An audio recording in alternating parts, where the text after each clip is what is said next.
I'm a gay man of 32 and living in Southern Oregon. I have a rather large following on my nature photography Instagram and Twitter. Having a large follower count, and even sometimes a modest size count, you encounter people who push the limits into ranges that are rather inappropriate. I've had my fair share of creeps who push the limit. Most of them don't faze me. It's easy to block people and ignore them as well, and usually after a short period of time they seem to piss off. Except for one guy. I received a message one morning from a guy in Colorado. He was 24 or 25, and he seemed rather nice. He messaged me with the usual, "Hey, how you doing?" Being a down-to-earth person, I always try and respond and ask the same. Though, with the amount of messages, I cannot continue conversations with everyone, or I'd never get off the phone. But I did try my best. Usually the messages are friendly-natured or oriented quite nicely, and the occasional flirt. But after this guy got a reply from me about how I was doing, he jumped right in. "You're really hot. Where do you live? I want to know about you." I responded in a friendly capacity, saying thank you and that I was from the Pacific Northwest, keeping it vague. The conversation then changed even further. "I'd like to meet you. When can I meet you? We could be boyfriends." Then it happened, like it always does. "So how big's your member? Are you a top or bottom? Do you like being dominated?" Being more interested in personality first, I read his message but didn't reply. I wasn't really interested anyway. I looked over his profile, and there were little things that he would post that made me feel like I wouldn't feel comfortable talking to him, aside from him coming on really strong. Being this was on Twitter and I didn't reply, I didn't believe they sent red receipts, and I figured he'd just get the hint. A day went by, and he messaged me a few more times with more live comments. I'll admit, my Twitter is not safe for work, so I kind of expected it, and I responded him telling him thank you for the compliments, but I didn't answer his questions about the location. Again, I kept everything short and vague, and then stopped responding altogether. After a few days, he messaged me, "Are you ignoring me?" I mean, it was kind of obvious I wasn't responding, and still posting on my social media sites frequently. I eventually responded that I didn't feel comfortable with the conversation approaching, and that I don't give out my location and such. He clearly responded, rather offended, "Okay, whatever," so I blocked him. Later that night, the day I had blocked him, I got a message from another account, just random letters with the username with no posts. The message went as follows: "Why the hell did you block me? I just wanted to get with you. You're disgusting. Unblock me or you'll regret you ever did." Screw this noise, I blocked that profile too, without responding. He then sent me messages on Instagram, and using my email from my Instagram contact button emails me too. The messages were along the lines of, "I love you, unblock me or you'll regret this, I'm going to end my life," or that he would end mine. I reported these messages to Instagram, to Twitter, blocked him, took screenshots of the messages, and didn't respond to the email with the same vulgar content. He messaged me from yet more accounts telling me that he has all of my photos from IG and Twitter, and that he was going to use them to catfish people on Grindr, and that I would regret blocking him. He sends me several Grindr profiles he's created with my pictures. I talked to a friend of mine who's an attorney, and he wrote up a legal statement to send to him, "You cannot legally use my photos to impersonate me, I will press charges, etc." And I sent them to him, on yet another profile he is harassing me on. The long legal-sounding warning message that he needs to cease his actions immediately, and he responded with, "Go ahead, have fun, I'm having fun on Grindr." Then the messages got darker. He messaged me the next day, "I'll kill you, I promise you that." And another message, "I know where you live," sending me a Google Street photo of my previous address and my grandparents' house. The messages continued, "I'll hunt you down, I'll kill you. But first I'll have some fun with you for a good long time, then I'll chop you up into little pieces." I'd had enough.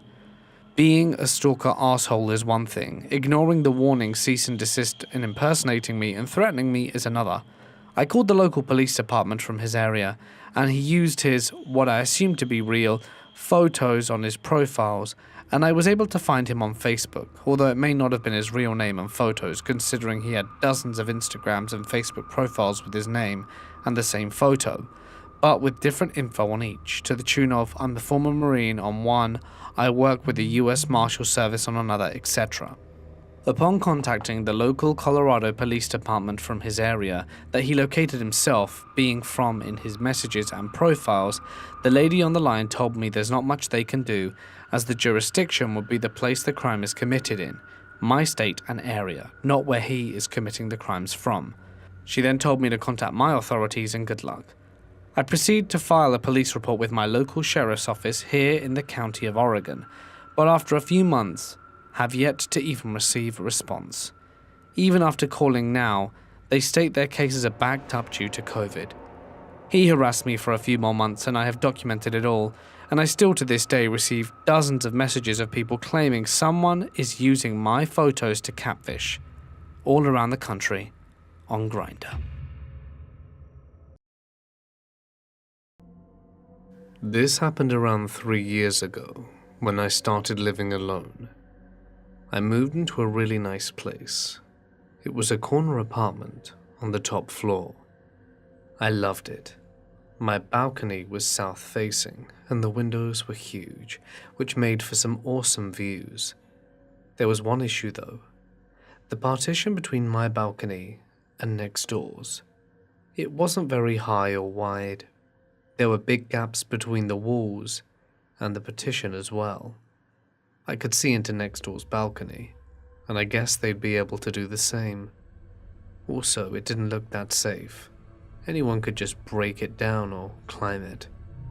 I guess that the partition had to be like that in case of an emergency.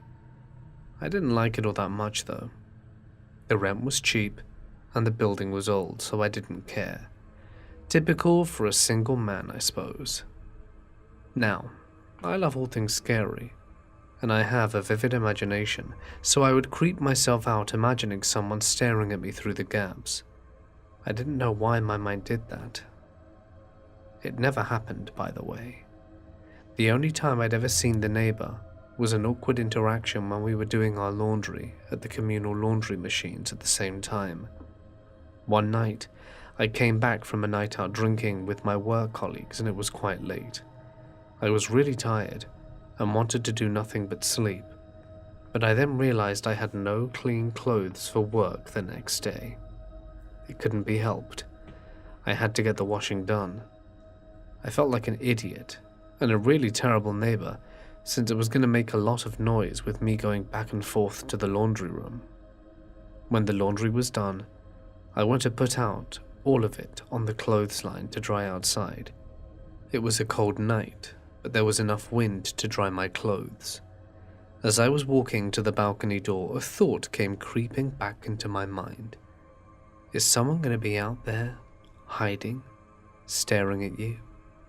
For some reason, I imagined a woman soaked in blood. When I saw her face in my mind's eye, I shuddered.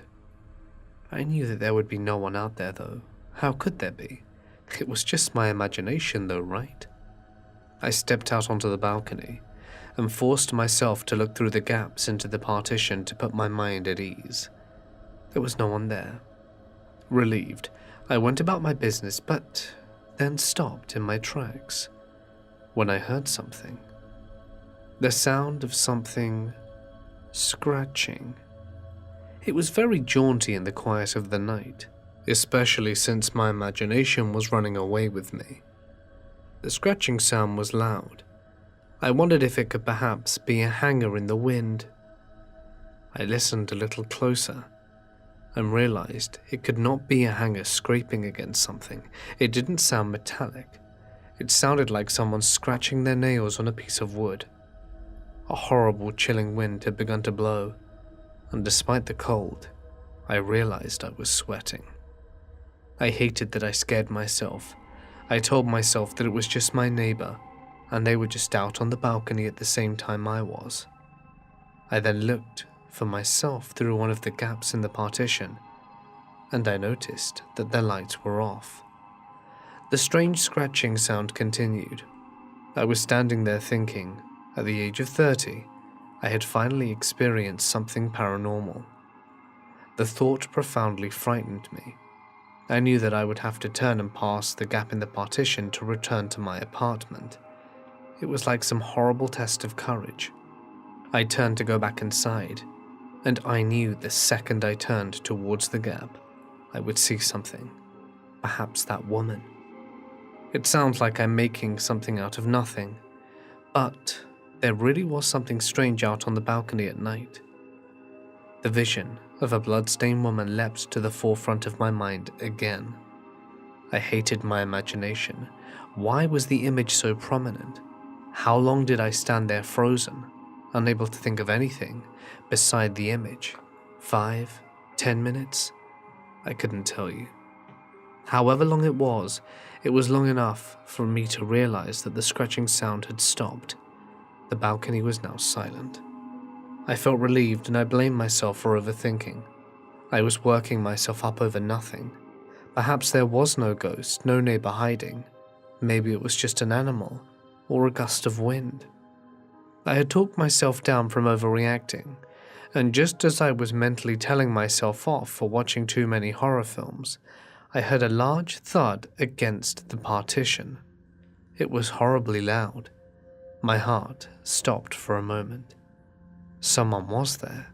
They had to be. My intuition was right. My eyes were then fixed at the location of the sound, and I couldn't move. I couldn't see anything through the gap. That is when I saw a jet-black hand slowly wrap its hand around the outside of the balcony partition, and a head slowly crept around the corner and stared at me. I couldn't see through its hair in the darkness of the night, but it was there. It was horrifying to realize I wasn't alone, after all my suspicions. It was staring at me. It was so horrible. I burst into my room, pulled the door shut and locked it and closed the curtains. I left my apartment and stayed with a friend that night. I don't think I returned to my place for at least a week. Thank goodness for good friends, huh? He even went back to my place to retrieve some things. Even though it felt so real, I still try and tell myself it could have been some sort of hallucination. The horror of having your worst fears confirmed in the dead of night is something I wish upon no one. Or perhaps the hallucination theory is easier and more comforting to believe, or perhaps just makes the incident easier to forget. Days or weeks after that night, I forget which, I went to speak with my neighbor. His son was at university, and he told me that in the past he had complained to the building management. He said it sounded as if people were on his balcony every night. He thought it was someone trying to break in, but he couldn't be sure, as there was never anyone there. It was almost comforting to know that I wasn't alone in my experience. I thought my experience was bad, but the neighbor seemed to have had it worse. Whatever was going on was on their balcony after all. That's as far as my story went. All I can tell you is I left the apartment and haven't lived in an apartment with a balcony since, as these experiences haunt me to this day.